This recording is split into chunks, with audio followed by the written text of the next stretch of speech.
छत्रपती शिवाजी महाराज यांच्या जयंतीचं औचित्य साधून पंढरपूरमध्ये भाजपकडून चंद्रभागा स्वच्छता अभियान राबवण्यात आले।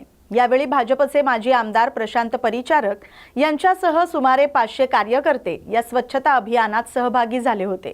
तसंच वारकरी संघटना, वारकरी शिक्षण संस्थेतील विद्यार्थी आणि पालिकेचे कर्मचारीही चंद्रभागा स्वच्छता करताना दिसून आले। साधारणपणे 5 टनाहून अधिक कचरा यावेळी चंद्रभागा नदीपात्रातून गोळा करण्यात आला। छत्रपती शिवाजी महाराज यांची जयंती लोकोपयोगी उपक्रमाद्वारे साजरी करण्याच्या उद्देशाने पंढरपूर भाजपच्या वतीने हे स्वच्छता अभियान राबवण्यात आलं।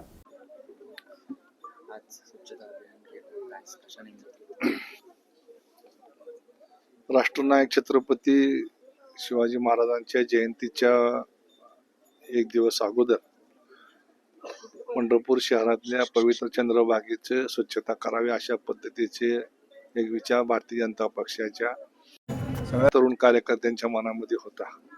बरेच दिवस झाले चंद्रभागे स्वच्छता झाली नव्हती, त्यामुळे आज भारतीय जनता पक्ष, इथले नगरपालिकेचे काही स्थानिक कर्मचारी, विविध संस्था, Uma college, urban bank, Vitthal योग संस्था अशा अनेक संस्थांच्या माध्यमातून या ठिकाणी आज चंद्रभागे स्वच्छता करण्याचं होतं। त्याप्रमाणे आज सगळे इथे स्वच्छता केलेली आहे। अंदाजे बघितलं तर एक 500 ते 700 लोक या स्वच्छतेच्या कार्यक्रमामध्ये उपस्थित असावेत। तर संख्या काय एक्झॅक्ट आम्ही मोजली नाही, परंतु प्रत्येकाला टार्गेट दिले होते, प्रत्येकाला जागा वाटून दिली होती, त्या पद्धतीने त्यांनी ती स्वच्छता केली आहे। आपल्याला माहित आहे की छत्रपती शिवाजी महाराजांनी आपल्या आयुष्यामध्ये शत्रू बरोबर लढाया केल्या, मग मोगल असतील, आदिलशाह असतील, पण आजचे संदर्भ सगळे लढाईचे बदललेले आहेत। छत्रपतींनी आपल्याला जो वारसा दिलाय त्यामध्ये आज शत्रू बरोबर लढाईपेक्षा आपल्या समाजामध्ये जी काही अस्वच्छता आहे, आरोग्याचे प्रश्न गंभीर आहेत, पिण्याच्या पाण्याचे प्रश्न गंभीर आहेत, स्वच्छतेचे आहेत, ते सगळे प्रश्न आहेत, ते आपले शत्रूच आहेत एक प्रकारे समाजाचे। त्यातनंच मग नवीन रोगराई उद्भवते आहे, आजार येत आहेत, त्याच्या विरुद्ध समाज म्हणून आपण लढलं पाहिजे। शासन त्यांच्या स्तरावरती काम करते, पण शासनाला मर्यादा आहेत। आज चंद्रभागा पवित्र तीर्थ म्हणून आम्ही त्याचं वर्णन करतो, पण या चंद्रभागेचं रूपांतर वाळवंट म्हणजे वाळूच्या ऐवजी मातीचं ग्राउंड जर आपण बघितलं अशा पद्धतीने होतंय। मग त्याला वाळूची चोरी हा एक रोग मोठा जडलेला आहे। मग पंढरपूरमध्ये लाखो भाविक येतात, त्याचबरोबर अनेक श्रद्धाळू आहेत या ठिकाणी। मग आपला जो एखाद्या घरातला कुटुंबातला कोणी मयत झाला त्याची विधी कराय करता 10वा 12वा 13वा असे येतात, त्यामुळे इथं अस्वच्छता खूप होती आणि मग हे सतत चालणारी प्रक्रिया आहे। तेव्हा सामाजिक संघटनांनी या ठिकाणी येऊन पुढे व्हावं, त्याचबरोबर राजकीय पक्ष रोजच बाकीचे अभिनिवेश दाखवत असतात, पण त्यापेक्षा ही जी मूलभूत प्रश्न आहेत त्या प्रश्नावरती आज लढलं पाहिजे। 70 वर्ष झाली तरी आम्ही अजून समाजाला चांगलं पाणी देऊ शकत नाही, चांगली हवा देऊ शकत नाही, चांगलं आरोग्य देऊ शकत नाही, ही सगळ्याच दृष्टीने शोकांतिक आहे। त्यामुळे पुढच्या पिढीच्या हातामध्ये आम्ही कसा भारत देणार आहे? नुसतं आम्ही विकसित भारत म्हणतोय, पण अजून बघितलं तर अजून लोकांमध्ये स्वच्छतेबद्दलचं अज्ञान आहे, ट्रॅफिक बद्दलचा सेन्स कमी आहे, असे अनेक प्रश्न आहेत की जे प्रश्न काही शासन सोडवू शकणार नाही। त्याकरता समाजानेच पुढे आलं पाहिजे आणि त्याच भूमिकेतनं भाजपच्या नेतृत्वाखाली हे अभियान आहे। माझी अपेक्षा आहे की सगळ्यांनीच, सर्व पक्ष, सगळ्या सामाजिक संघटना यांनी ह्या पद्धतीचं काम जर कायम चालू ठेवलं तर निश्चितपणे लोकांमध्ये सुद्धा बदल घडेल। आम्ही आज बघत होतो की आम्ही जेव्हा झाडत होतो, लोटत स्वच्छ करत होतो, तेव्हा काही वारकरी मंडळी इथं आंघोळीला आलेली, ती पण आमच्या बरोबर हातभार लावून ती घाण गोळा करून टाकत होती। म्हणजे जेव्हा आपण 2 पावलं पुढे जाऊ तेव्हा समाज सुद्धा आपल्या बरोबर येईल आणि हीच भूमिका आदरणीय नरेंद्र मोदी साहेबांनी गेल्या 10 वर्षात समाजावर बिंबवण्याचं काम केलंय। आपण हे बघितले की त्यांनी सुद्धा झाडू हातात घेऊन स्वच्छ भारतचं या ठिकाणी काम सुरू केलं आणि त्यालाच अभिप्रेत असं काम पक्षाच्या वतीने या ठिकाणी केलं जातंय। कार्यकर्त्यांना, सगळ्या सामाजिक संघटनांना या निमित्ताने मी आपल्या माध्यमातून त्यांना धन्यवाद देतो। नवी मुंबई महापालिकेच्या महापौर सुजाता पाटील यांनी नेरूळ येथील मीनाताई ठाकरे पालिका रुग्णालयाला अचानक भेट देत इथल्या आरोग्य सुविधा आणि रुग्णांना होणाऱ्या गैरसोयींबाबत डॉक्टरांशी चर्चा केली। मागील अनेक वर्ष लोकप्रतिनिधी नसल्यानं इथं विविध समस्या निर्माण झाल्याचं त्यांनी नमूद केलंय। पुढील काळात रुग्णालयात उपचारासाठी आवश्यक आणि पूरक आरोग्य सुविधा उपलब्ध करून देणं तसंच उपलब्ध बेडची माहिती दर्शवणारे डॅशबोर्ड तयार करणं यांसह अन्य सुविधा पुरवण्यावर भर देण्यात येणार आहे असं त्यांनी सांगितलं। रुग्णांना कोणतीही गैरसोय होऊ नये यासाठी आवश्यक ती खबरदारी घेतली जाईल तसंच कमी असलेले कर्मचारी आणि डॉक्टर उपलब्ध करून दिले जातील असा विश्वासही त्यांनी व्यक्त केलाय। पाहणी केली काय तुम्हाला जाणवलं? रुग्णालय आपले खूप छान असे इमारती बनवलेल्या आहेत, पण फुल फ्लेजनी त्यांना चालवण्यासाठी स्टाफची रिक्वायरमेंट आहे। काही ठिकाणी काही इक्विपमेंटची पण गरज आहे। आता आदरणीय गणेशजी नाईक साहेब ज्यांचं विजन आरोग्याविषयी खूप दृढ असं आहे आणि त्यांच्या विजननुसार जर आपल्या नवी मुंबईत आरोग्य केंद्राची प्रस्तावित झाले तर नक्कीच जनसामान्यांना त्याचा खूप मोठा फायदा होईल। आता आदरणीय गणेशजी नाईक साहेबांच्या माध्यमातून मला अशी कल्पना पुढे येते की डॅशबोर्ड एक बनवायचा। जसं की आपल्या नवी मुंबईमध्ये बरेचसे प्रायव्हेट हॉस्पिटल्स आहेत ज्यांना सिडकोकडून प्लॉट्स अलॉट झालेले आहे आणि ज्यावेळी त्यांना ते अलॉट झाले तेव्हा त्यांच्याकडून ॲग्रीमेंट बनवून घेतला आणि त्या ॲग्रीमेंटमध्ये 10% कोटा हा लोअर इन्कम ग्रुपसाठी आहे आणि त्यांच्या माध्यमातून तशी कुठलीही सुविधा आजपर्यंत पुरवली जात नाही आहे। मग ह्या डॅशबोर्डवर आपण असं आणतोय की पालिकेच्या हॉस्पिटल्स सगट जे प्रायव्हेट हॉस्पिटल ज्यांच्या 10% कोटा आपल्याला आहे असे सगळे हॉस्पिटल्स त्या डॅशबोर्डवर येतील। मी उदाहरण देते जर आता म्हणजे रात्री अपरात्री एखाद्या महिलेला प्रसूतीसाठी आणलं आणि चेकअप नंतर समजलं की बाळाला NICUची गरज आहे, तर असा NICU जर आपल्या रुग्णालयात अवेलेबल नाही आहे म्हणजे वेकंट नाही आहे, तर अशा वेळी असं होतं की ती महिला प्रसूतीच्या वेदनेत असते, तिला सांभाळणारी तिची आई असते एकमेव आणि तिच्या नवऱ्याला इतर ठिकाणी NICU अवेलेबल होतंय का हे बघावं लागतं। मग अशा वेळी NICU इथूनच त्यांना अवेलेबल करून देण्यात यावं, म्हणजे त्या डॅशबोर्डवर सगळे असे हॉस्पिटल्स रिफ्लेक्ट करतील ज्यांच्यामध्ये असे बेड अवेलेबल आहे। 10% आपला कोटा आहे प्रायव्हेट सहित पालिकेच्या ह्याच्यात पण, आणि मग इथूनच पालिकेची रुग्णवाहिका त्या पेशंटला त्वरित त्या NICUपर्यंत पोचवेल। असंच ICUच्या बाबतीत पण आहे, म्हणजे ICU बेड अवेलेबल नसेल तर त्या डॅशबोर्डवर रिफ्लेक्ट करेल आणि इथल्या इथं त्यांना समजेल की कुठल्या हॉस्पिटलला जायचं आहे, म्हणजे रात्री अपरात्री ह्या हॉस्पिटलमधून दुसऱ्या हॉस्पिटलमध्ये दुसरेमधून तिसरीकडे जावची आवश्यकता पडणार आणि रुग्णांचा गोंधळ होणार नाही आणि जास्त चांगली सर्व्हिस आपल्या पेशंटना मिळेल। आता मी रुग्णांच्या नातेवाईकांशीही संपर्क साधला, त्यांच्याशी बातचीत केली, तर तो अनुभव कसा होता? खूप चांगला अनुभव होता। सगळ्यांनी पॉझिटिव्ह रिस्पॉन्स दिला। आपल्या हॉस्पिटल्स चांगल्या पद्धतीने मेंटेन केले जातात आणि रुग्णांच्या नातेवाईकांचा पण तसंच पॉझिटिव्ह रिस्पॉन्स आहे की आम्हाला इथं चांगली सर्व्हिस मिळते। आणि आपण नवी मुंबई शहरात राहतो आहे, या शहरात आरोग्य आणि शिक्षणाविषयी जे आदरणीय गणेशजी नाईक साहेबांनी दूरदृष्टिकोन ठेवलेला आहे, त्या दूरदृष्टिकोनातून अशा आपल्या हॉस्पिटल्स खूप महत्त्वाचे आहेत आणि ते म्हणजे हे पूर्ण जे आता मला अजून ऐरोली हॉस्पिटलला पण व्हिजिट द्यायची आहे, त्याच्यानंतर वाशी हॉस्पिटलला मी सेपरेट एक व्हिजिट देणार आहे। तर हे हॉस्पिटल्स पूर्ण प्लेजनी जर सुरू झाले म्हणजे जिथं आता काही बेड्स अजून पण वॅकंट आहेत तिथं पूर्ण आपले इक्विपमेंट्स बोला किंवा स्टाफ नाही आहे, तर असे पूर्ण क्षमतेने जर सुरू झाले तर नक्कीच नवी मुंबईकर नागरिकांना त्याचा खूप मोठा फायदा होईल। आता आपली रुग्णालय आहेत, इमारती खूप मोठ्या मोठ्या आहेत, पण तरी पण काही मोठ्या ज्या सुविधा आहेत त्या इथे उपलब्ध नाही आहेत। लोकांना मोठ्या शस्त्रक्रिया करायच्या असल्या काय असल्या तर खाजगी रुग्णालय किंवा मुंबईच गाठावी लागते, तर त्या अनुषंगाने काही वेगळे प्लॅनिंग आहेत का तुमचे? त्यासाठीच असं आहे की जे आपले रुग्णालय आहेत त्या इमारती बनून राहायला नकोत, त्याच्यामध्ये रुग्णांना पूर्णपणे सगळ्याच फॅसिलिटी इथल्या इथं अवेलेबल व्हाव्यात, म्हणून आपल्या ज्या आहेत इमारती त्यांना आम्हाला हॉस्पिटल बनवायचं आहे, मल्टी स्पेशालिटी हॉस्पिटल। म्हणजे नुसत्या इमारती उभ्या करून ते रिकाम्या ठेवण्यापेक्षा त्याच्यामध्ये जर सगळ्या रुग्णांना व्यवस्थित अशा रुग्ण सुविधा मिळाल्या तर इतर कशाची आपल्याला गरज पडणार नाही, मुंबईला जायची गरज पडणार नाही किंवा नवीन अजून हॉस्पिटलचीही गरज पडणार नाही आपल्याला। तरी साधारण कधीपर्यंत फुल फ्लेजमध्ये हॉस्पिटल आहे? आता 6 वर्ष आपला बॅकलॉग झाले, प्रशासकीय कार्यकाळात 6 वर्ष गेलीत. आता ह्या 5 वर्षात नक्कीच आम्हाला ही सगळ्या सुविधा आपल्या ह्या 4ही हॉस्पिटल्समध्ये द्यायच्या आहेत. त्याचबरोबर जे आपले UHP आहेत त्यामध्येही चांगल्या सुविधा लोकांना तिथल्या तिथं प्रोव्हाइड करायच्या आहेत. UHP व्यतिरिक्त आपण उपआरोग्य केंद्र तेही सुरू करतोय कंटेनरकडून. म्हणजे जिथं आपण आरोग्य केंद्र नाही उभारू शकत तिथं हे जे कंटेनर आरोग्य केंद्र ते आपण स्थापित करतोय आणि रुग्णांच्या जवळ जाऊन त्यांचा आपण उपचार करणार आहोत. आणि प्रयत्न आपला असाच असेल की आपले हे जे 4 हॉस्पिटल आहेत हे फुल फ्लेजने चालावेत, मल्टी स्पेशालिटी हॉस्पिटलसारखे चालावेत. म्हणजे हेच मल्टी स्पेशालिटी हॉस्पिटल म्हणून पुढे भविष्यात आपल्याला ते सेवा द्यावेत.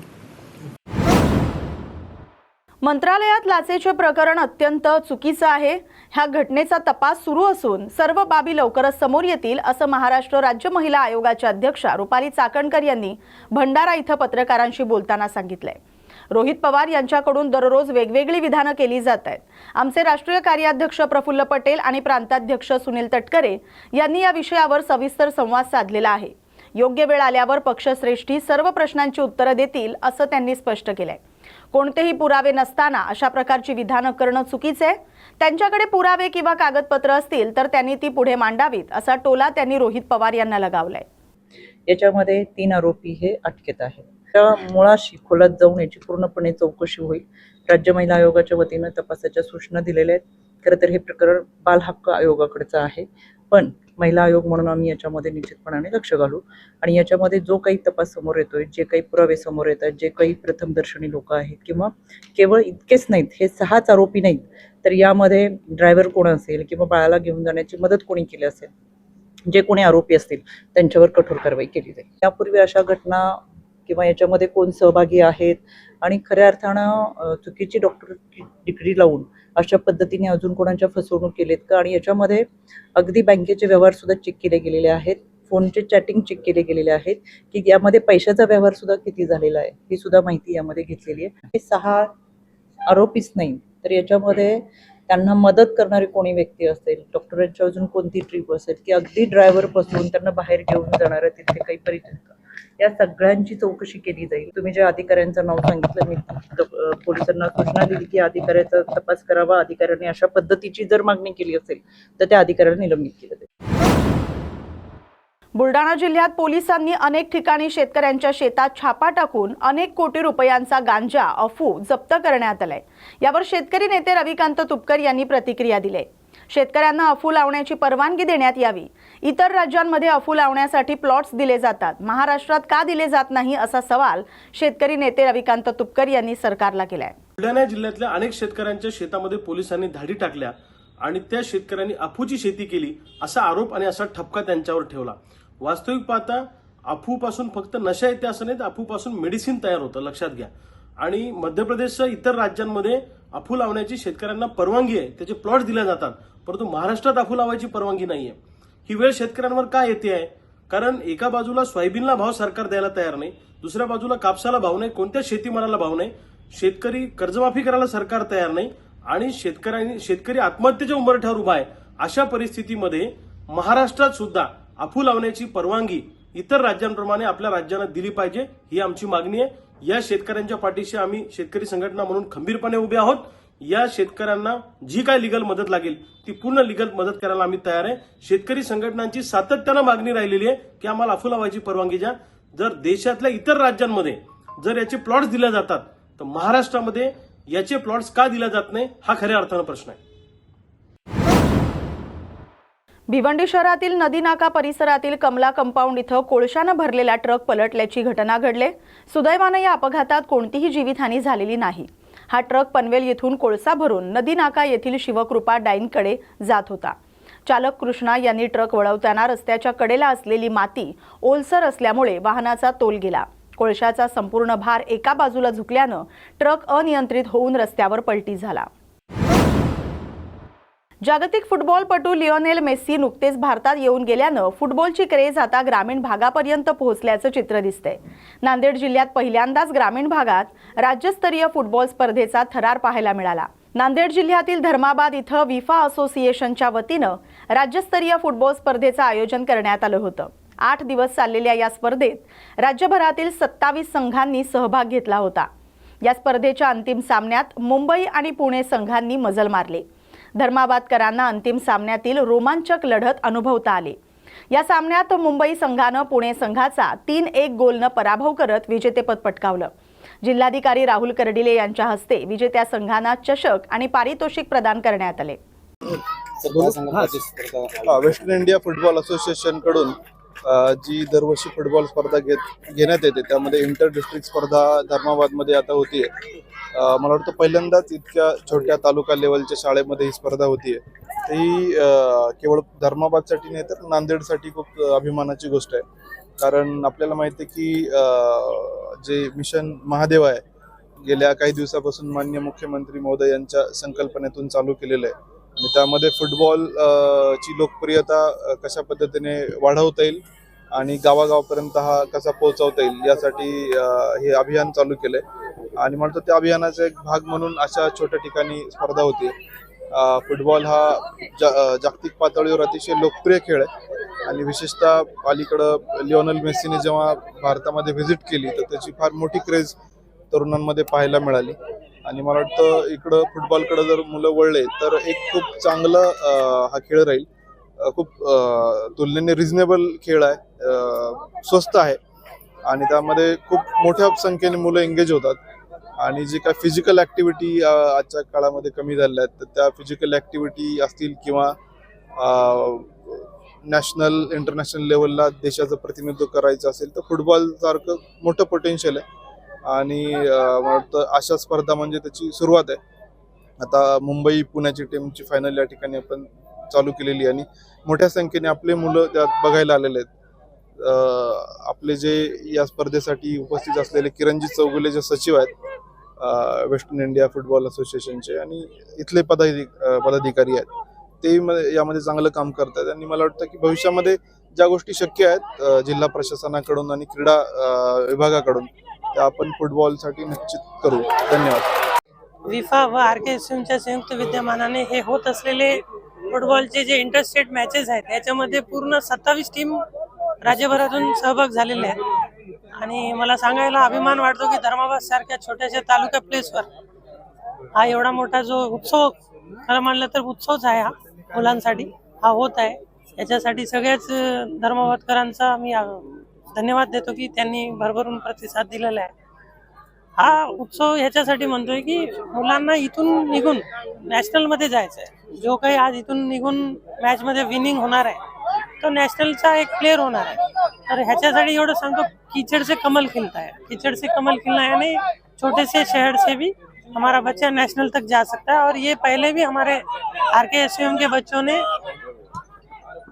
फुटबॉल के अलावा हमारे हॉकी में भी अंडर 14 और अंडर 19 में हमारे धर्माबाद के RKSUM के बच्चे नेशनल तक गए हुए हैं. तो ये मेरे को अभिमान लगा, तो मैंने ये सोचा कि क्यों ना हम इसको आगे भी लेके जाए. इस कारण से हमने ये प्रयोजन किया है. पुणे जिल्ह्यातील इंदापूर तालुक्यातील भिगवण इथं 17 फेब्रुवारी रोजी 21 वर्षीय तरुणीचं अपहरण झाल्याची धक्कादायक घटना घडली. या घटनेच्या निषेधार्थ त्याच दिवशी भिगवण पोलीस ठाण्यासमोर कुटुंबीय, नातेवाईक आणि ग्रामस्थांनी मोठ्या प्रमाणात संताप व्यक्त करत काही काळ ठिकाणी ठिय्या आंदोलन केलंय. यानंतर संतप्त नागरिकांनी पुणे सोलापूर राष्ट्रीय महामार्गावर जाळपोळ केल्याचं चित्र पाहायला मिळालं. आरोपींना तात्काळ अटक करण्याची मागणी आंदोलनकर्त्यांनी केली आहे. या घटनेच्या निषेधार्थ भिगवण बंदची आज हाक देण्यात आली असून सकाळपासून संपूर्ण भिगवण शहर कडकडीत बंद आहे. संपूर्ण परिसरात शुकशुकाट पाहायला मिळतोय. शहरातील गजानन मंदिर परिसरात मोठा अपघात घडला असून ॲडव्हान्स हॉस्पिटलच्या अंडरग्राऊंड भागात भरधाव कार घुसल्याची घटना घडली. 4 चाकी चालकाचं वाहनावरील नियंत्रण सुटल्यानं कार थेट दवाखान्याच्या प्रवेशद्वारातून आत शिरली. या अपघातात गाडीच्या समोरील भागाचं मोठ्या प्रमाणात नुकसान झालं असून चालक गंभीर जखमी झालाय. तसंच हॉस्पिटलच्या शटरचंही मोठं नुकसान झाल्याची माहिती आहे. अपघात नेमका कशामुळे झालाय याचं कारण अद्याप स्पष्ट झालेलं नाही. पुढील तपास सुरू आहे. ॲडव्हान्स हॉस्पिटल इथं घडलेल्या या घटनेमुळे परिसरात एकच खळबळ उडाली. आर्णी इथं यवतमाळ ते पुसद दरम्यान धावणारी राज्य परिवहन महामंडळाची बस प्रवासी घेऊन जात असताना आर्णी बस स्थानकात अपघात घडला। प्रवाशांना उतरवण्यासाठी बस स्थानकात थांबा येत असताना अचानक बसचे ब्रेक निकामी झाल्यानं बसनं समोरील खांबाला जोरदार धडक दिली। सुदैवाने या घटनेत कोणतीही जीवितहानी झालेली नाही, तसंच कोणालाही दुखापत झालेली नाही। मात्र बसच्या केबिनचं काही प्रमाणात नुकसान झाले। घटनेनंतर स्थानक परिसरात काही काळ गोंधळाचं वातावरण निर्माण झालं होतं। या प्रकरणाची नोंद घेऊन संबंधित यंत्रणेकडून पुढील तपास सुरू आहे। बसच्या तांत्रिक बिघाडाबाबत चौकशी केली जाते। मात्र या संदर्भात संबंधित अधिकारी यांच्याशी संपर्क साधला असता त्यांनी माहिती देण्यास टाळाटाळ केली आहे। कोल्हापुरात पतीनं केलेल्या मारहाणीमुळे गंभीर जखमी झालेल्या महिलेचा रुग्णालयात उपचारादरम्यान मृत्यू झालाय। स्वाती गणेश हुबाळे असं या मृत महिलेचं नाव असून मारहाणीची घटना आठवडाभरापूर्वी घडली होती। महिलेच्या नातेवाईकांनी पतीला अटक केल्याशिवाय मृतदेह ताब्यात घेणार नसल्याची भूमिका घेतली होती। अखेर लक्ष्मीपुरी पोलिसांनी पतीविरुद्ध खुनाचा गुन्हा दाखल केला। त्यानंतर नातेवाईकांनी मृतदेह ताब्यात घेतला। गणेश शंकर हुबाळे असं गुन्हा दाखल झालेल्या पतीचं नाव असून त्याला अटक करण्यात आली। साधारण हे जे पती पत्नी होते यांचा 2012 मध्ये लव्ह मॅरेज झालेलं होतं आणि त्यांना एक मुलगा आणि एक मुलगी आहे। शनिवार पेठेतच राहतात ते। त्यांच्यात एक वाद होत होते आणि ते वादात अनेक वेळा ते वाद त्यांनी मिटवण्याचा प्रयत्न देखील केलेला होता, परंतु 7 तारखेला त्यांच्यात वाद झाले आणि ते वादातून पतीने त्या पत्नीला त्यांच्या मारहाण केली आणि त्यानंतर त्यांनी तिला उपचाराकामी DY पाटील या ठिकाणी ॲडमिट केली ती हॉस्पिटल या ठिकाणी आणि मग नंतर सदर ठिकाणीच उपचार चालू होते आणि उपचारादरम्यान त्याचा मृत्यू झाला। आणि ते मृत्यू झाल्यानंतर ते गळा दाबून त्याचा मृत्यू झाल्याचे ते तपासात निष्पन्न झालं। PM मध्ये पण तसंच आलं। आम्ही त्या जी महिला होती तिच्या भावाच्या तक्रारीवरून गुन्हा नोंद केला आणि सदर गुन्ह्यात आरोपीला अटक करण्यात आलेली आहे। गणेश हुबाळे म्हणून आहे। कारण त्यांचे घरगुती वादातूनच। संपूर्ण राज्यभरात 12वीची परीक्षा सुरू असून यासाठी प्रशासनाकडून जय्यत तयारी करण्यात येते। ठिकठिकाणी CCTV कॅमेरे तसंच पोलीस यंत्रणा आणि होमगार्ड प्रत्येक केंद्रावर तैनात आहेत। या पार्श्वभूमीवर जालना येथील नूतन महाविद्यालयात 12वीच्या परीक्षेला आज सुरुवात झाली। यावेळी हिजाब घालून काही विद्यार्थिनी परीक्षा केंद्रावर आल्या असता त्यांना तेथील कर्मचाऱ्यांनी थांबवून हिजाब काढल्याशिवाय आत प्रवेश दिला जाणार नाही असं सांगितल्याची माहिती आहे। या विद्यार्थिनींनी ही माहिती आपल्या पालकांना आणि काही सामाजिक कार्यकर्त्यांना दिली।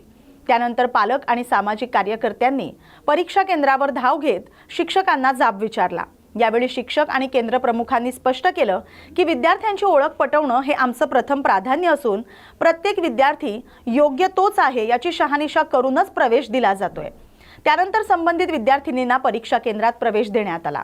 आज आमचे जालना शहरात नूतन विद्यालय शाळेत 12वीचे एक्झाम चालू आहे। त्याच्यात आता आम्हाला काय आहे तो आमचे जे धार्मिक लोक आहे, मुस्लिम लेडीज आहे, त्यांचा असा म्हणणं होता का आम्हाला जे आम्ही इथं परीक्षा द्यायला चालले होते तर त्या आतमध्ये येते त्यांनी इथं आमचा हिजाब आणि बुरखा काढला। त्याच्यानंतर आम्हाला ते लय त्रास झाला आणि आमचा हे बोलणं आहे की बाबा तुम्ही असा धर्म पाहून असं करू राहिले हे तुमचं गलत आहे म्हणून आम्ही त्याच्यानंतर ते शाळेचे जे मोठे शिक्षक आहे आणि त्यांच्याशी बोलणं झालं आमचा। त्यांनी मान्य केला हो बाबा एक दिवशी असं झालता का बाबा त्याचा हिजाब आणि बुरखा काढला होता।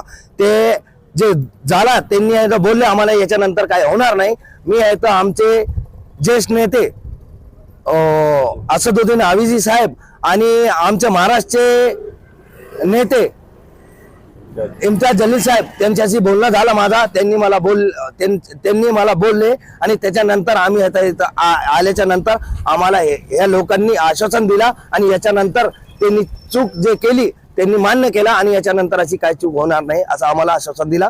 आम्हाला ते चांगला वाटला आणि माझ्या जालन्याचे प्रत्येक नागरिकांना आणि प्रत्येक शाळेचे जे काय हेडमास्टर आहे त्यांना विनंती आहे का तुम्ही आता धर्म पाहून असं काम करू नका। जे आमची धार्मिक भावना आहेत त्यांना तो ठेस पोहोचवण्याचं काम करू नका। मी आहे नगरसेवक खान नगमबी इम्रान खान त्यांचा भाऊ प्रतिनिधी इम्रान खान। म्हणतात ना काही करायचं असेल तर वय कधी आडवं येत नाही आणि याचंच एक उत्तम उदाहरण गोंदिया जिल्ह्यात पाहायला मिळालंय। 84 वर्षीय वयोवृद्ध धावपटू मुन्नालालजी यादव यांनी मध्य प्रदेश जबलपूर इथं झालेल्या 3 दिवसीय इंडिया मास्टर्स ॲथलेटिक्समध्ये चक्क 3 गोल्ड मेडल मिळवलेत. होय, हे खरं आहे. त्यांनी लॉंग जम्पमध्ये 1 गोल्ड मेडल जिंकलंय, तसंच 400 मीटर आणि 1500 मीटरमध्ये सुद्धा त्यांनी गोल्ड मेडल जिंकलंय. तर गोंदिया जिल्ह्यात त्यांचं सगळीकडे कौतुक केलं जाते. यापूर्वी सुद्धा त्यांनी 2023 मध्ये दुबई इथं झालेल्या ॲथलेटिक्स खेळात 4 गोल्ड मेडल जिंकले आहेत. तर 2024 मध्ये मलेशिया इथं सुद्धा 2 गोल्ड मेडल जिंकलेत. त्यामुळे गोंदियाकर त्यांना गोंदियाचे मिल्खा सिंग म्हणतात. मुन्नालालजी यादव हे गोंदिया शहरात रामनगर इथं दोघेही पती पत्नी राहतात. यादवजी हे आपला उदरनिर्वाह चालवण्यासाठी गायीच्या दुधापासून आपला भरण पोषणाचं काम करत आपला उदरनिर्वाह करतात. दोघेही एकमेकांचा आधार आहेत. मुन्नालालजी यादव यांना धावण्याची हौस खूप आहे. या वयातही त्यांनी भारतात अनेक ठिकाणी वयोवृद्धांच्या धावण्याच्या शर्यतीत भाग घेऊन अनेक बक्षिसं मिळवली. तर ते इथे न थांबता त्यांनी थेट दुबई, मलेशिया या देशात जाऊन त्या ठिकाणी सुद्धा लॉंग जम्प, उंच उडी आणि रनिंगमध्ये गोल्ड मेडल जिंकलंय. या बातमीसोबतच टी टाइममध्ये वेळ झाला तर इथेच थांबण्याची. अशाच महत्त्वाच्या बातम्यांसाठी पाहत राहा न्यूज मराठी 24/7. नवा भारत, नवा विचार.